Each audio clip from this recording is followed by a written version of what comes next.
Hello and welcome to Let's Talk Sport. It's me, Joe Stanley, and I'm back for another video on the channel. And I hope you all enjoy it and you're all having a good time here in 2024.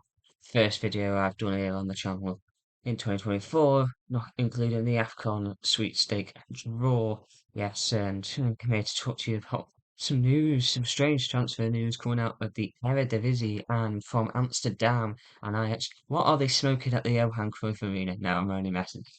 Jordan Henderson looks set to be leaving Saudi Arabia and joining Ajax on what could potentially be a free transfer and an 18-month contract. So yeah, the breaking news is Jordan Henderson has conquered homophobia and sexism in Saudi Arabia, and he's got wait, oh, he's not done any of that. Sorry, no, he hasn't done any of that. Oh well, that's disappointing, isn't it? Yeah. Uh, on a serious note, though, yeah, as You'll Never Walk Alone plays in the background here, possibly you can hear that. Yeah, on a serious note, though, it's frustrating when as a Liverpool fan. He was club captain, a legend. Yes, his game time is going to be taken away from him this season, uh, and cut down with the likes of Dominic Szoboszlai, Alexis McAllister, and Wataru Endo coming in to play in the midfield, and Gravenberch as well, of course, from Bayern Munich, the former Ajax midfielder. But I think he could have been the new James Milner. James Milner got his head down and played when required for Liverpool Football Club and was a model professional for his final years of his Liverpool career. He didn't get all the game time he wanted.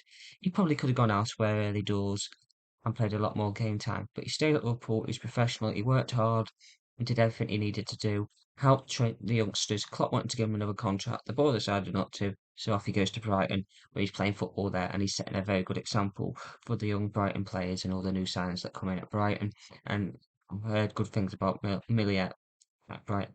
And Jordan Henderson was set to be the new James Milner in that sense, where okay, he wasn't going to be playing all the time, but he could still be a role model, an example for the young players. And he decided that it wasn't to be. And then Al Ettifaq come in from Saudi Arabia and offered him a big wad of cash. And he's gone over to there. Now, there's some reports saying that he was on £700,000 a week. If that is correct, then he's bagged in the last 6 months £19.2 million. If it's the other report that was 350,000, which is half of that, then obviously he's gained himself £9.6 million. So somewhere between £9 and £20 million he's earned these last 6 months because we don't actually know the exact figure, but we know that he went to Al Ettifaq for a fee between 10 and £13 million, depending on sources. There, after Liverpool signed him for 16, rising to 20 in add-ons back in 2011 from Sunderland. As a Liverpool fan, yeah, it was a frustrating situation to see the man decide to go there. I thought that he was a great servant for the football club. He'd become a club legend. He wasn't always appreciated by all the fans. And yeah, he had his good games and he had his bad games like any professional footballer. But at the end of the day, he goes down as a Liverpool Football Club legend and one of the best captains. I wouldn't say he's the best. I'd say Steven Gerrard and Alan Hansen were up there as better captains, of course. And then from Hughes, how can you forget him, the first Liverpool captain to lift the European Cup? But I think, yeah, it'd go down in the top, somewhere between top 5 and 10 Liverpool captains, in my opinion. Jordan Henderson, he won every single trophy possible. And then he goes to Al Ettifaq, and you could argue he's ruined his legacy somewhat by doing that. He said he's gone there to change the culture over there, and I admire him for trying to do that. Trying to change the deep-seated, homophobia and sexism that's supposed to be over there. And I appreciate that, and trying to grow an up-and-coming league, a bit like some of the players did with the Chinese Super League a couple of years ago. Before that fell away, with the finances and some of the clubs dying out because they couldn't keep up with the expenditure. But I think, yeah, he's gone over there. He's not pulled up any trees. Don't know what he does in spare time. Don't know if he's into deforestation. But no, he's not really pulled up any trees over there, has he? He's not really achieved what he set out to do. He's not gone over there. He's not set the league alight. His team is languishing in eighth place as things stand today in that table. I don't think sorry, the manager and former skipper of Liverpool before Jordan Henderson, his predecessor as captain, Steven Gerrard will see out the season if things continue this way. They haven't won a game since October. Al I think that really, personally, from my perspective, this move can only be labelled as a failure and a PR, catastrophic PR nightmare for Jordan Henderson over in Saudi Arabia. I think you're looking at his stats from there. Well, I'm gonna look at the club first. Al Ettifaq. They've won in their history. They've won three GCC Champions Leagues, one second division title, one Crown Prince Cup, two top division titles, and two Saudi Cups as well. In the squad, they've got some notable players. They've got Jack Henry, who was at Celtic and Bruges previously. You're looking at obviously Hendo is on his way out. Jorginho Wijnaldum, former Liverpool teammate. Demarai Gray, former of Leicester City and Everton as well. Moussa Dembele, big star player at the likes of Celtic and Lyon most recently as well across Europe. You're looking at the expenditure and their rivals. The top signings recently, uh, you look at Demarai Gray, €9.3 million from Everton. Jordan Henderson, €14 million, it says there, from Liverpool. Dembele was a free transfer from Lille, that's a good steal. Wijnaldum, £8 million from PSG. Andrews, €5 million. The biggest sale, €11.72 million for Faisal Al Gamdi to Al Ittihad. So yeah, Al Ittihad, sorry, not Al Ittihad, no, Al Ittihad. Top scorers this season for the club. Dembele 7, Wijnaldum 5, Robin Quainson 3, Demarai 2, Coutinho 2. The one thing I will say is John Henderson's their top assisting player with 4, with Wijnaldum and Gray and Al Gandhi with 2 apiece before his recent transfer. So yeah, not looking great. Languishing in 8th place. Steven Gerrard's contract as manager was due to expire in June 2025, but I can't see him. I think he'll be gone by the end of the season because it's not looking great for the football club. They're looking at Jordan Henderson as well. Uh, I think that in terms of career, he's won it all really in England. The only trophy he didn't win at Liverpool was the Europa League, but that's because he was largely playing in the Champions League. And they lost the final in 2016 of the Europa League. But yeah, you're looking at his career during his whole career, playing career. Sorry, I can get me words out for myself. And he's played in various positions during his career. He started off his career at his boyhood club Sunderland, went on loan to Cov and played 13 games, scoring 1 goal, 2 assists. And at Sunderland, he scored 5 goals, 11 assists in 79 games. You're looking at Liverpool, 33 goals, 61 assists in 492 appearances.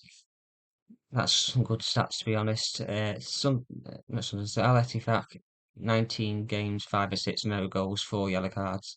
It's not great. Looking at the national team, could this move to Ajax be to try and facilitate a place in that Euro squad this summer in Germany under Gareth Southgate? I don't know. Personally, I wouldn't pick him because of the age and the fact that England have got young upcoming stars. It's no bitterness on my part. It's just the fact that there are better players that play in his position that are younger. And if I was Gareth Southgate and you wanted to leave a squad and a legacy for the next player because he's already suggested that he will not be England manager after Euro 2024, I'd be looking to bring in younger players. But you're looking at is England's career so far, made his debut in November 2010. He's 81 caps, 3 goals for his country, and most notably, obviously, getting to the final of Euro 2020 in 2021 because obviously it was delayed due to COVID-19. And yeah, it's it's it's a strange career that he's had, really. Strange move as well. 33-year-old. If you look at his Ettifat career as well. Like I said, 19 games, 5 assists, 4 yellow cards. He's played 17 of those in the Saudi Pro League and two in the King's Cup. It's not looking potentially great there, really. Uh, and there's been a few games where he's not been in the squad this season, against most notably Al Fayha and Al Hazem as well. So, yeah, the King's Cup they played Jeddah and Al Nassr when they exited the competition to Cristiano Ronaldo's side there. But looking at Ajax, what does this transfer mean to Ajax? It's a free transfer, so it's going to cost no fee. They're bringing in a not young, sorry, an experienced player, an Englishman, an experienced player that can mould the young players within the squad. He'll only be the fourth English player to play for the club as well. Uh, they've already got known forwards like Chuba Akpom and Stephen Bergwijn, who'll be known in the English game as well. Akpom had an amazing season last season for Middlesbrough in the Championship on that one. They haven't had a great start to the season, and we've now got John Van Stip, sorry for my pronunciations there, in charge of the club. They sit fifth in the table. Early doors in the league, they were in the bottom two. They had the worst start in their history as well at Ajax, but they've turned it around. They've got 28 points. They're sat in fifth. They're 5 points outside the Champions League places. The title's long gone. PSV top of the table, 51 points. Feyenoord second, 39. I can't see them getting anywhere near that. But I think in terms of what the move could mean for Ajax, I think you get, like I said, you get an experienced player into the squad that can help teach the youngsters. You'll play games of football. You can play defensive mid. You can play in a more attacking role in the midfield if they want. He's suitable in multiple positions. Is Jordan Henderson? He's been there. He's done that. He's won a T-shirt.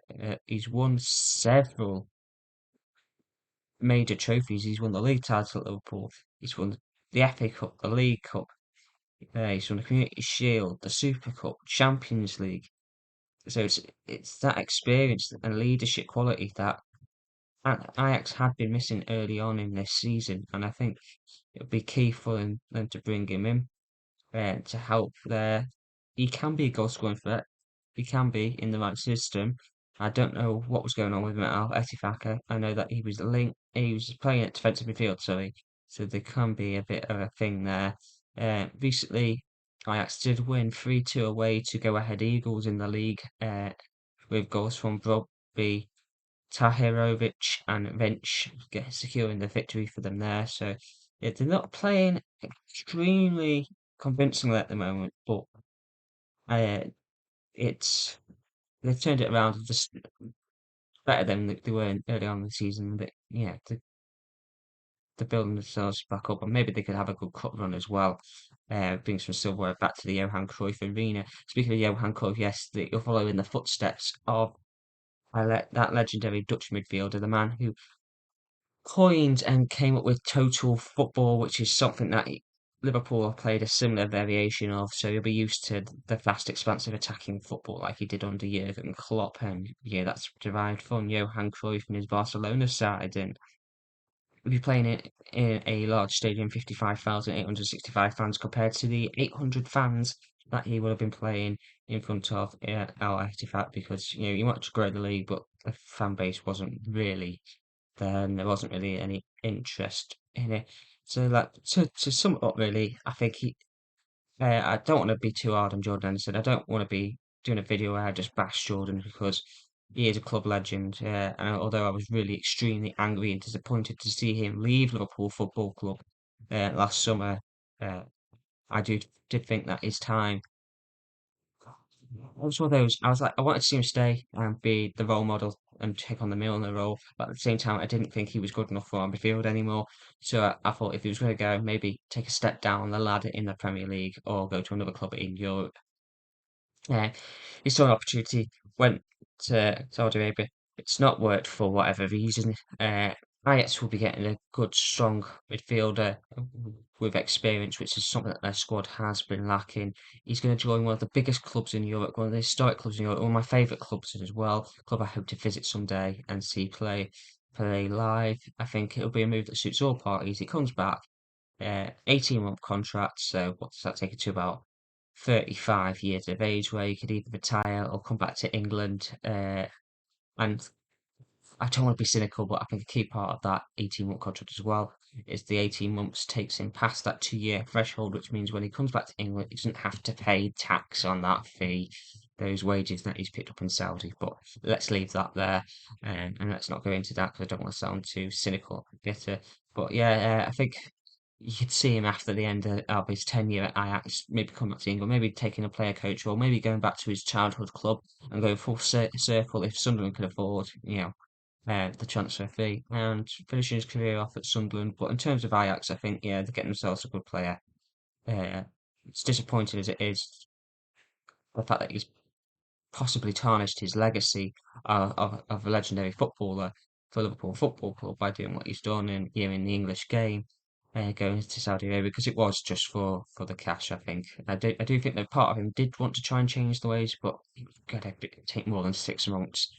He signed a 3 year deal. It's very ambitious to say you're going to change it in 3 years, let alone 6 months. So he's off to Ajax. It's the best move for him and his family, because they didn't quite understand this culture. I think there'll be an influx of players leaving the Saudi league soon, and coming back to Europe or going to South America, wherever, maybe even in America in the MLS. I don't think Neymar will be at Al Hilal much longer. I think he'll be off to the MLS soon as well. I think I could see him at a LAFC or LA Galaxy somewhere like that. But in terms of this transfer move, yeah, I think it's a move that suits all parties. 18-month deal. We'll see how he goes. Hendry can rebuild his career, try and end on a high. Uh, Maybe you never know. He might sneak into that Euro squad. I wouldn't personally do it, but he might do. And I think it's a move that probably suits all parties. Best for Ajax, best for Hendo. It will be mad seeing him in that kit, but it's football. Football has these funny transfers, it has these funny stories, and it has the ability to capture everyone's imagination. So I think, yeah, like I say, big move for all parties. I think he'll do well over there. It's a club that plays similar style to Liverpool Football Club in the sense of the fast, free-flowing attacking football. It's got a history. It's not too dissimilar to Liverpool as a club as well. So yeah, it's a move that will suit all parties. Let us know your thoughts on this potential transfer of Jordan Henderson to Ajax. It should be finalised by the weekend, as we know as well. Let us know your thoughts. Comment below, like the video, share it across your social platforms as well. Subscribe to Let's Talk Sport on YouTube.